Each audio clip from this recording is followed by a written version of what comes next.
Assalamualaikum warahmatullahi wabarakatuh. Perkenalkan, nama saya Lutfiati Unsiah Yulfa dengan NIM 20204032008. Saya akan menjelaskan mengenai pendidikan keimanan kepada Allah Subhanahu wa Ta'ala. Iman artinya adalah percaya. Sedangkan pendidikan keimanan kepada Allah adalah sebuah pengajaran mengenai kepercayaan kepada Allah Subhanahu wa Ta'ala dan percaya kepada semua ciptaan Allah Subhanahu wa Ta'ala, serta kita tunjukkan dengan perilaku, yaitu menjauhi segala larangannya dan menjalankan berbagai perintahnya. Anjuran pendidikan keimanan itu sendiri tertera pada ayat 1 di surat Al-Fatihah yang bunyinya Bismillahirrahmanirrahim. Artinya adalah dengan menyebut nama Allah yang Maha Pengasih lagi Maha Penyayang. Yang kedua adalah pada surat Al-An'am ayat 12 yang berbunyi A'udzu billahi minasyaitonir rajim. Bismillahirrahmanirrahim. Qul liman ma fis samawati wal ard. Qulillah kataba ala nafsihir rahmah la yajma'annakum ila yaumil qiyamati la raiba fih alladzina hasiru anfusahum fahum la yu'minun. Shadaqallahul azim. Yang artinya, katakanlah wahai Muhammad, milik siapa apa yang ada di langit dan di bumi? Katakanlah, milik Allah Subhanahu wa Ta'ala. Dia telah menetapkan sifat kasih sayang pada dirinya. Dia sungguh akan mengumpulkan kamu pada hari kiamat yang tidak diragukan lagi. Orang-orang yang merugikan dirinya adalah mereka itu yang tidak beriman. Nah, ketika kita diberikan sebuah pendidikan, ketika kita mendapatkan pendidikan, hendaknya kita belajar dari sejak lahir, atau anak diajarin dari mereka sejak lahir sampai pada liang lahat. Jadi belajar itu tidak akan ada habisnya. Kenapa pada anak usia dini itu sangat penting dilakukan pembelajaran? Karena pada anak usia dini itu adalah anak di mana anak berusia 0 sampai dengan 8 tahun ataupun 0 sampai dengan 8 tahun yang pada masa ini anak mengalami masa peka, yaitu anak itu akan berkembang potensinya sangat pesat apabila diberikan stimulus dan pendidikan yang tepat dan sesuai dengan tingkatan atau usianya.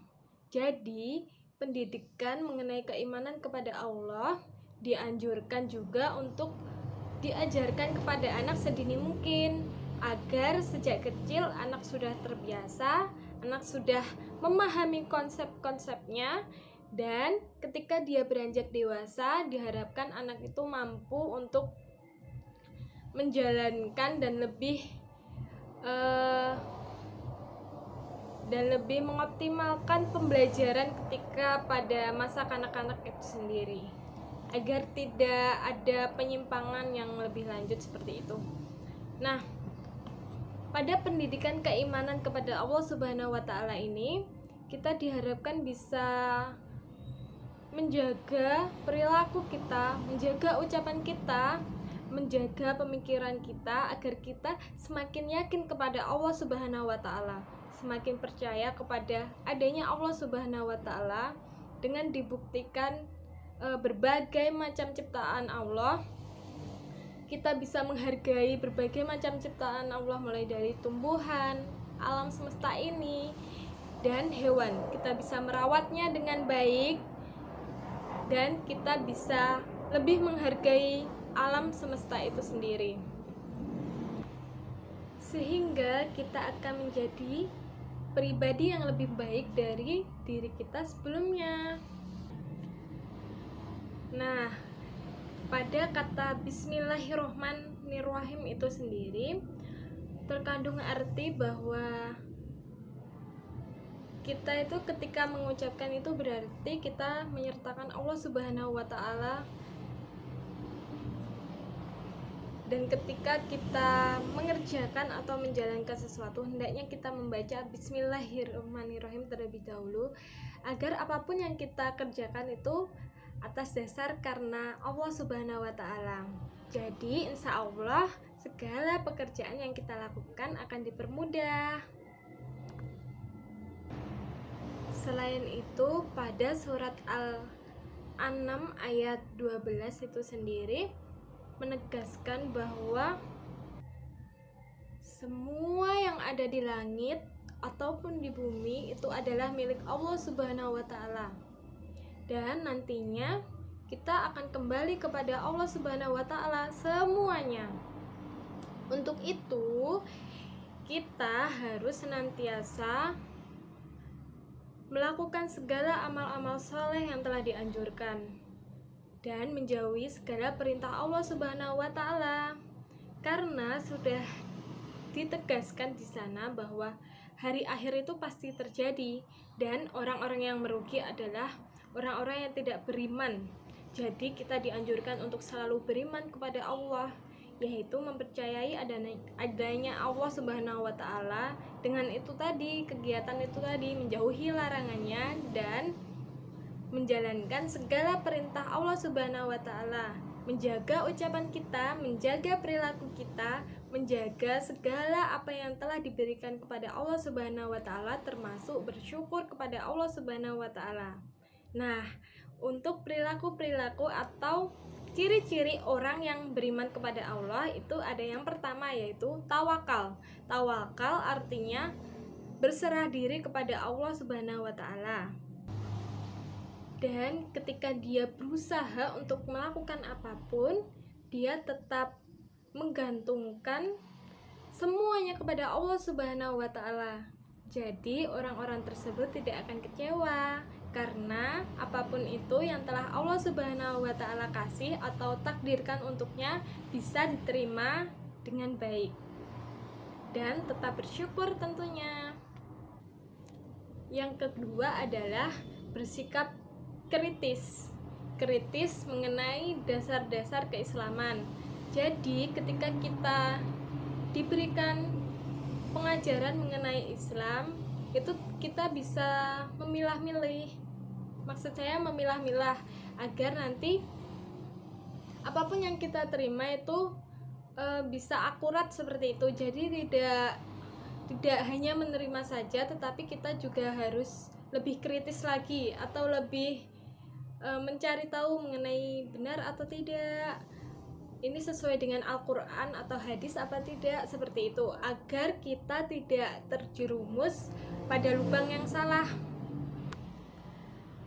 Optimis dalam menjalani kehidupan, di mana kita selalu berusaha dan berdoa. Nah, ketika Allah menakdirkan tidak sesuai dengan keinginan kita, kita tetap semangat dan berjuang mencoba lagi.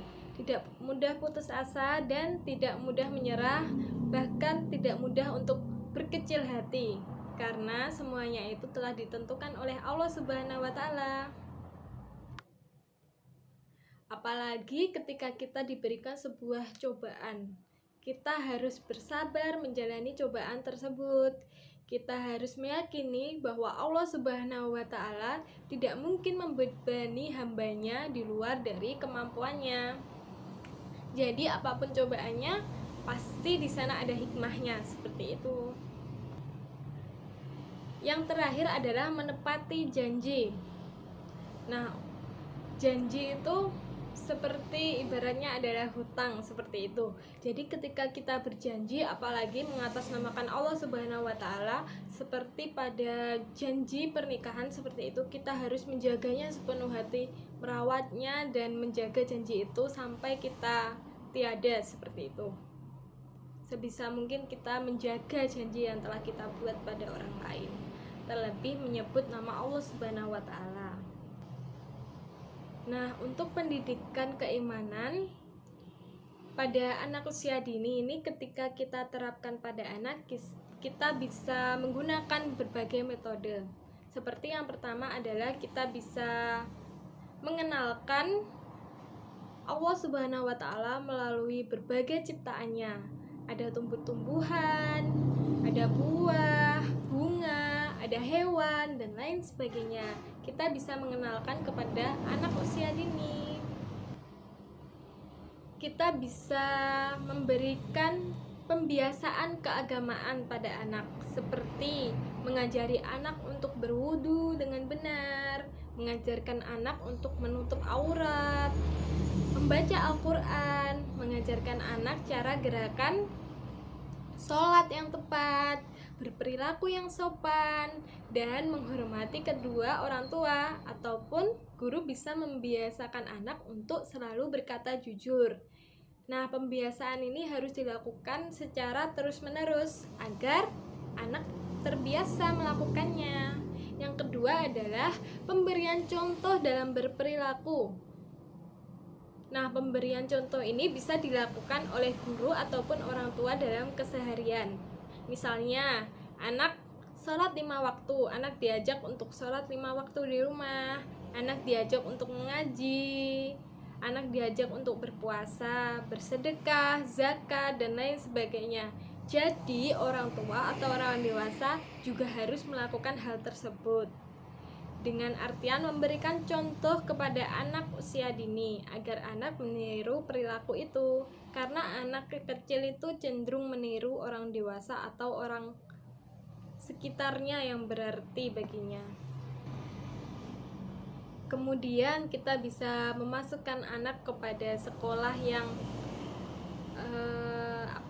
keislamannya itu tinggi, atau sekolah Islam seperti itu, atau juga bisa TPA, agar anak itu memiliki konsep lebih dalam keislaman.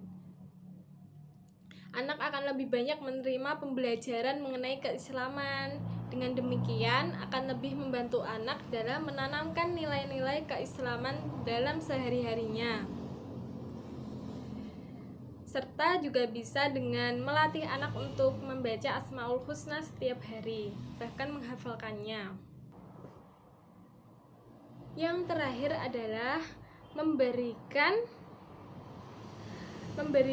penghargaan kepada anak, bisa melalui teguran atau dorongan dan motivasi, agar anak bisa lebih mengembangkan perilaku-perilaku positifnya, agar anak bisa memahami kalau itu perilaku yang baik, dan anak lebih menghindari perilaku negatif karena sudah ditegur itu tadi. Jadi kita harus memberikan penguatan kepada anak usia dini agar konsep anak itu lebih paham mengenai sisi baik dan sisi buruk seperti itu. Nah, pesan saya yang lebih penting adalah kita selalu belajar dari diri kita sendiri, baru setelah kita mengatur diri kita, memahami diri kita, dan lebih menekankan perilaku positif dan lebih menjalankan perintah-perintah Allah, menjauhi segala larangannya, kita baru bisa melangkah untuk orang lain. Jadi mulailah sesuatu itu dari diri kita dulu, baru orang lain. Sekian penjelasan dari saya. Apabila ada kurang dan lebihnya, saya mohon maaf yang sebesar-besarnya. Wassalamualaikum warahmatullahi wabarakatuh. Terima kasih.